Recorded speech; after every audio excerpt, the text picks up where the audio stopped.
Bonjour, bonsoir, bienvenue dans votre podcast historique. Aujourd'hui, je vous parle de l'Empire carolingien, de sa fondation jusqu'à sa dissolution, en passant par son organisation.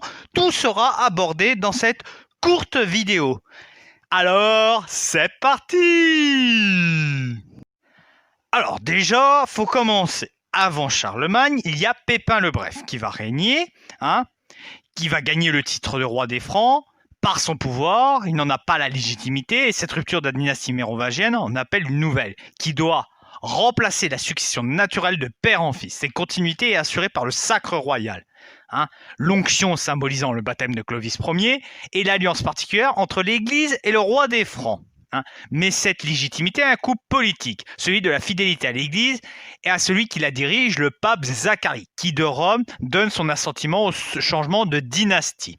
En confirmant la royauté de Pépin le Bref sur les Francs et en lui conférant une onction, le pape Étienne II, en 754, prend aussi ses distances avec l'empereur qui règne à Byzance. Une autre conséquence de ce sacre est que la légitimité des rois des Francs, désormais de droit divin, ne dépend plus exclusivement des seigneurs francs électeurs de leur roi.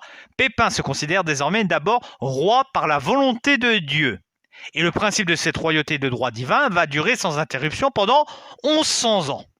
Voilà, le mec il met en place un truc sur la durée. Le sacre des fils du vivant du roi va perdurer jusqu'au XIIe siècle. Quand cela s'arrêtera, ça prouvera que la dynastie est solide. Et ça ne se fera que sous les Capétiens. Pépin meurt le 24 septembre 768 à l'abbaye de Saint-Denis. Après avoir partagé le royaume entre ses deux fils, Charles et Carloman Ier. Voilà. Le problème, c'est que Carloman Ier va mourir de maladie, vous mettez les guillemets, on ne sait pas trop. Est-ce qu'il est mort de maladie? Est-ce qu'on a aidé la maladie? Est-ce qu'on a créé la maladie? Est-ce qu'il a été buté? On ne sait pas. Ce qu'on sait, c'est qu'en 771, Charlemagne contrôle la Neustrie, avec ses deux capitales qui sont Orléans et Paris, et contrôle bien la Bourgogne, extrêmement bien l'Austrasie, qui sont ses terres héréditaires. Il y a un élément dans le royaume franc qui est résistant, c'est l'Aquitaine. L'Armorique ne fait pas partie du royaume car elle a la structure particulière et restera toujours tout le long du Haut Moyen-Âge. Et la Bretagne reste vraiment l'élément identitaire à part. Dès 772 commence la campagne contre les Saxons, à qui la conversion par la force fut critiquée par Alcuin. En 773, Charles fut distrait de ses opérations par un appel au secours du pape. Il va l'aider. Il va se proclamer roi des Lombards en 774.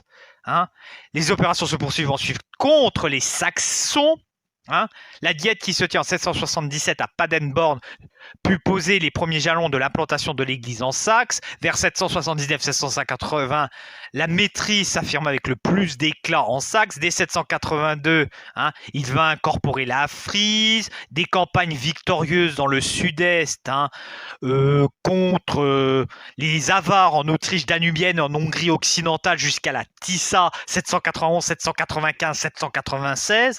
Il va jusqu'en Hongrie, il pousse. Et à chaque fois, c'est pas une petite conquête militaire, bonjour. Non, il leur pète la gueule, il est converti au christianisme, de force s'il faut, et il impose son pouvoir. Parce que Charlemagne, c'est un mal alpha, vous voyez? La conquête s'arrête aux environs de l'an 800. Au-delà de cette date, on n'enregistre plus que des entreprises limitées. Donc, il y a trois grandes exceptions. La Bretagne, comme je vous ai dit, la Grande-Bretagne du fait de la manque de la flotte carolingienne, ainsi que l'Espagne musulmane. Eh ouais, les musulmans sont quand même de gros guerriers. Entre 775 et 795 commence dans l'esprit à Charlemagne de se poser la question du statut impérial. Ce n'est pas en premier dans son esprit à lui que ça arrive, mais dans son entourage, dans cette horizon intellectuelle, car dans l'esprit de Charlemagne, plus ton royaume est grand, plus tu es fort. Mais il est entouré de lettrés anglo-saxons, italiens et wisigoths, des gens qui ont une très haute idée de l'Empire, car leurs lectures sont des gens comme Alcuin et très marqués sur des textes de l'Empire romain. Et ils feront pression pour Charlemagne, pour le persuader d'être empereur. Ici, ça peut aider sa gloire, mais le problème qui se pose pour Charlemagne, c'est que l'empereur est fait par le pape et que le pape est un Italien et que Charlemagne n'aime pas les Italiens.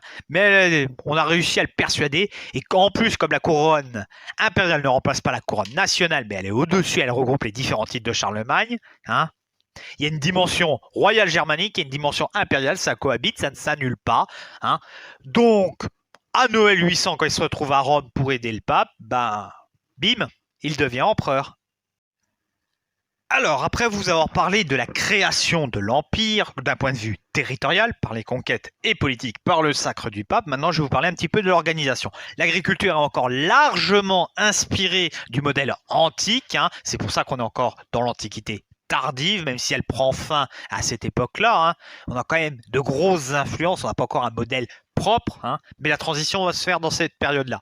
De grands domaines cultivés par des esclaves, mais avec une productivité faible, car non intéressés aux résultats du travail. Hein. Faut faire vivre le propriétaire, les exploitations, hein, c'est des grands domaines qui dégagent assez peu de surplus, hein, et des fois la situation est limitée, le rendement du sol est assez faible. Sur une année normale, on va avoir de quoi vivre et faire la soudure entre les deux saisons. Le monde carolingien n'a pas connu de famine, mais des disettes entre deux récoltes. En gros, il n'y a pas manqué de nourriture, mais il y a des moments où honnêtement, l'assiette n'était pas pleine. Hein. Les procédures d'enrichissement du sol sont faibles, il y a un épuisement du sol, donc une culture sur brûlis.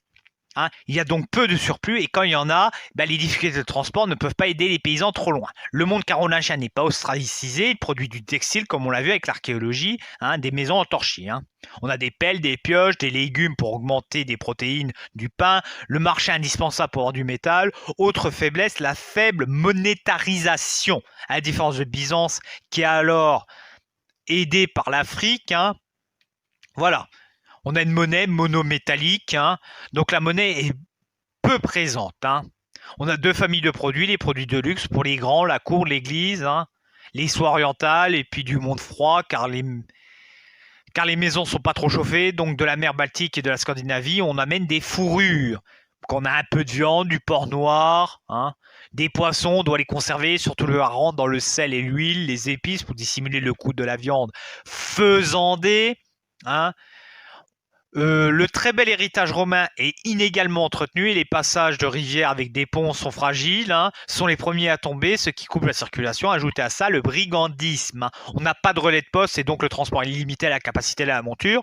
Une fois que le canasson est fatigué, on n'avance plus. Hein, la maîtrise de l'eau n'est pas parfaite. Donc voilà à peu près l'état économique de notre empire carolingien. On parle un petit peu de politique. Hein. Les maires du palais Pipinide réalisèrent quelques travaux de restauration, mais le palais d'Aix n'était alors qu'une résidence parmi beaucoup d'autres. Dans les années 790, cependant, Charlemagne va décider de se fixer pour gouverner son royaume puis son empire de manière plus efficace. L'âge et le rhumatisme avançant, l'empereur se réjouit de pouvoir profiter des sources chaudes d'Aix. Hein. Voilà pourquoi Aix-la-Chapelle est la capitale. Hein. Faut pas s'exciter sous le palais non plus. Hein. Le toit est fait en paille et les murs en terre. Hein. L'architecture de la cathédrale intérieure, hein, résume le cosmos dominé par une voûte avec une mosaïque dorée qui fait penser au firmament avec des lumières qui sont les planètes, étoiles et différents niveaux, différents règnes, degrés, hiérarchie. La structure octogonale, car le 7 est le chiffre totalisant 3 pour le ciel, 4 pour la terre, 8 ça dépasse tout, donc c'est la perfection. Hein. L'éternité, le 8e jour. Hein. Donc voilà, il y a vraiment un travail dans l'architecture. Hein. C'est une très belle église qui existe encore aujourd'hui. Hein. Il est prudent, il ne prend pas de maire du palais, mais un comte du palais. Hein. Il va mettre en place un système de comtes. Hein. De plus, un comte peut avoir plusieurs pagus sous son autorité. Hein. Le comte représente l'empereur dans le pagus, à peu près 700 à l'époque. Hein. C'est-à-dire c'est des petites régions. Hein.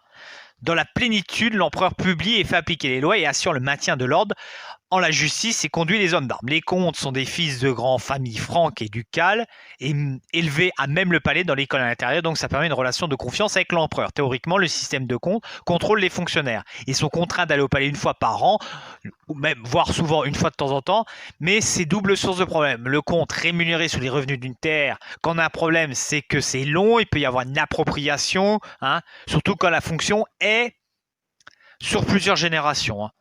Il est rémunéré sur les revenus de la terre, donc à un moment, la terre lui assure la subsistance, il en a le pouvoir, à un moment, il dit, bon, c'est la mienne. C'est comme ça que va naître la féodalité. Autre problème, l'augmentation du nombre de comtes fait qu'il y a un manque de terre et que l'empereur est obligé d'utiliser les terres de l'église. Et ça fait tousser. Pour maintenir l'unité de l'Empire, Charlemagne introduit la cérémonie de recommandation qui imposait un serment de vassalité. Il surveille de près ses vassaux qui sont inspectés régulièrement par des missi dominici et sont convoqués annuellement pour partir en campagne. Et il ne concède les charges qu'à titre de viager, ce qui permettrait de récupérer les terres à la mort de son vassal.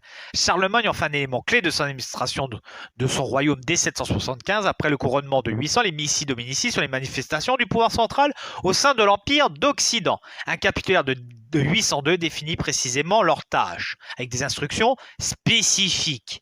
Problème, il va y avoir des problèmes qui vont se poser.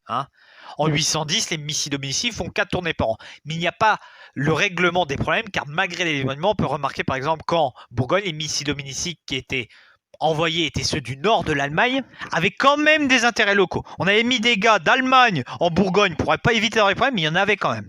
L'empereur, qui devait être en position centrale, se trouve à l'écart dans le système carolingien, puissamment élaboré avec des structures sur le papier. Ça le fait, mais c'est déconnecté de la réalité. C'est une grande superstructure artificielle, pas totalement unifiée, mais où l'empereur est un corps étranger à éliminer, une faiblesse structurelle qui va en faire quelque chose de peu viable. La culture carolingienne, alors en deux temps, on va parler de l'église à côté de l'économie. L'église carolingienne, c'est qu'il n'y a pas de barrière entre le temporel et le spirituel. Charlemagne est le chef de l'église franque. Quand un évêque meurt, l'autorisation pour en relire un et la confirmation de cette élection passe par lui. Il va aussi unifier les règles monastiques parce qu'il y en a plusieurs. Il va dire non, on n'en met qu'une. Il y a aussi la résolution du conflit iconoclaste-iconodule qui secoue le monde chrétien. En gros, il y a un camp qui dit quand vous priez l'image d'un saint, est-ce que vous priez réellement l'image ou est-ce que vous priez le morceau de bois? La résolution de ce conflit en 787 avec le concile de Nicée, la réception de ce dernier sur la vénération des icônes, mais pas la vénération du bois. En gros, elle n'est pas acceptée parce que par Charlemagne dans l'Empire carolingien. Premièrement, il n'y a pas de prêtre franc à ce concile, et deuxièmement, la compréhension du monde grec commence à poser problème dans le monde franc et commence à y avoir un fossé culturel entre l'Orient et l'Église de Charlemagne. Deuxième controverse, la querelle de l'adoption animisme qui se développe en Espagne chrétienne. Certains évêques définissent l'idée que Jésus n'est pas Dieu lui-même, mais un être humain adopté par Dieu. Ça remet en cause l'égalité divine dans les trois personnes, le Dieu, le Père et le Saint-Esprit. Charlemagne convainc et condamne sur le dogme cette liturgie. En 814, à la mort de Charlemagne, les hommes d'église, notamment les évêques, auront une réaction de libération. Charlemagne a tellement tenu le bousin que quand il va mourir, ses successeurs vont en chier. En 829, le concile de Paris les évêques vont savoir publiquement qu'ils désapprouvent la politique du roi et doivent se corriger sur une proclamation publique. En 843, sur le règne de Charles le Chauve, l'Assemblée des Grands, l'empereur est amené à proclamer les droits et privilèges de l'Église. Voilà. Faut pas oublier aussi que les laïcs sont soumis à l'autorité spirituelle des évêques. Ils deviennent un instrument de conservation de la culture, ce que je vais vous parler dans la deuxième partie. Alors, on parle beaucoup de Renaissance au XVe et XVIe siècle, mais il y a la Renaissance carolingienne. Alors, il faut se débarrasser d'un problème, la culture personnelle de Charlemagne était limitée. Il ne sait pas très bien lire ou écrire. Alors, on a les minuscules Carolines par ses conseillers. Charlemagne avait mesuré le problème majeur de déchiffrer la graphie mérovingienne. Il voulait modifier l'écriture en la voulant rendre plus étalée avec des formes plus claires, propres et petites, pour essayer que ce soit plus clair à lire. L'écriture subit une grande entreprise de purification au IXe siècle des textes, parce que les copies avaient dégradé, on avait fait déjà des ajouts, des défauts, des fautes, donc on a remis ça à plat. On a véritablement le développement de bibliothèques très intéressantes dans les monastères. On a aussi beaucoup d'intellectuels qui gravitent à la cour du roi. Il y a beaucoup de personnages seront là-bas. Rabon-Mort, élève d'Alcuin. Enfin voilà, il va y avoir beaucoup de gens. Les monastères vont aussi être de grands centres intellectuels. On va faire des œuvres, des livres, des textes. On va reprendre des textes anciens. Enfin voilà, il va y avoir vraiment un travail de propagation et d'étalement de la culture. Les règles antiques sont encore présentes avec la perspective. Voilà, on va faire énormément de choses pour, de 1, sortir la culture de son impasse qu'elle avait été dans l'époque mérovingienne et la développer et l'étendre au plus grand nombre. Pour finir, dernière partie, les raisons de la dislocation de l'œuvre carolingienne. Alors, il y a les invasions, les Normands, normaines, les Scandinaves, les Vikings, favorisés par l'essor territorial et le génie de leur navigation, qui vont faire de multiples razzias. Hein, les hommes du Nord signent en 911 le traité de Saint-Clair où les Normands acceptent de renoncer au razzia, hein, parce que les gens ont vraiment peur. Hein. Les mecs vont dans les monastères et défroient tout. On a les Sarrasins aussi qui vont attaquer, et enfin les Hongrois qui vont taper à l'est. En gros, on a les Vikings à l'ouest, les Hongrois à l'est, les Sarrasins au sud. En gros, ils sont pris en sandwich. Hein. Cette succession d'incursions a été vécue comme une source de terreur pour la population. Car c'est un caractère répété, spectaculaire, particulièrement dans les abbayes. Et le problème, c'est que ils défendent pas les royaumes, quoi, ni plus ni moins. Hein. Les Carolingiens sont pas au niveau. Hein. À la mort de Louis le Pieux le 29 juin 840, il y a un conflit entre ses fils qui va aboutir à la division de l'Empire carolingien en 3 morceaux. C'est le traité de Versailles de 843. Chacun va avoir son morceau, chacun va avoir son royaume. Mais il y a un seul empereur, 3 royaumes.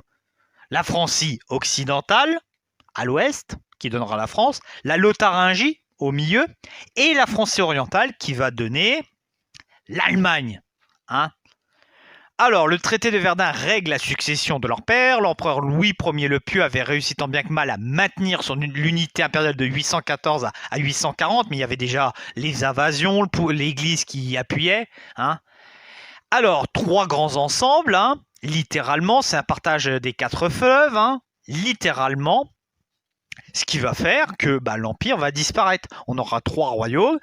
En Francie orientale, assez rapidement, il n'y aura plus de Carolingiens au pouvoir, la Lotharingie va vite disparaître et le titre impérial ne sera plus sur la tête d'un Carolingien à partir de 888.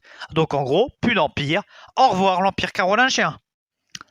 En conclusion, l'Empire carolingien a été fondé par Charlemagne. Après une politique de conquête et d'organisation politique, économique et religieuse, Charlemagne va devenir empereur en 800. L'organisation sur le papier, elle est géniale. Mais ses successeurs, les invasions et les difficultés internes vont faire exploser l'Empire. J'espère que cette vidéo vous a plu. Si elle vous a plu, vous pouvez liker, partager, faire de la pub pour la chaîne, ça fait plaisir. Je vous souhaite une bonne fin de journée. Ciao!